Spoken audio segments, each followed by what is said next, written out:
ঈদের ১ সপ্তাহ আগে যেমন অনেকের প্রস্তুতি থাকে, পার্লারে যাবে, পেডিকিউর, ম্যানিকিউর, তারপরে চুলে ট্রিটমেন্ট করবে, তারপরে আপনার ফেসিয়াল করবে, কত কিছু করে। আর আমরা কী করি জানেন? আমরা গৃহিণীরা দারুণভাবে ঈদটা এনজয় করি। ১ সপ্তাহ আগে যেমন আমরা ফ্যান মুছি, খাটের নিচ পরিষ্কার করি, আলমারির পিছনটা পরিষ্কার করি, ফ্রিজ পরিষ্কার করি।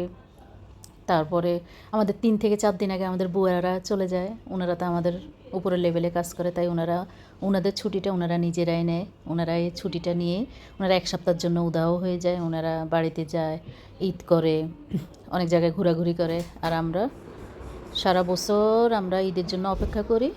আর যখন ঈদটা আসে তখন মেহেদি লাগাইলেও ৩ থেকে ৪ দিনের ভিতরে মেহেদিটাও উঠে যায়।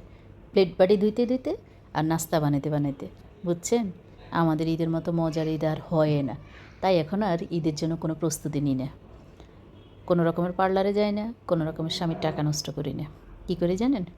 এই যে আজকে যেমন আমি ফ্যান মুছলাম, ৪টা ফ্যান পরিষ্কার করলাম। আর এর আগের দিন আমি খাটের নিচ পরিষ্কার করলাম। কালকে আমি ফ্রিজ পরিষ্কার করব। আর পরশুদিন আমি মোটামুটি, বুয়া তো থাকবে না, ফ্রিজের পরে আমি নাস্তা ধরবো। নাস্তাগুলো আস্তে আস্তে অ্যারেঞ্জমেন্ট করে ফেলবো একদিন আগে। আর ঈদের দিন তো প্রচুর রান্না করব। বাস, আমাদের ঈদের মতো ঈদে হয় না। তারপরেও বলে আমরা গৃহিণীরা করিটা কি, বুঝছেন?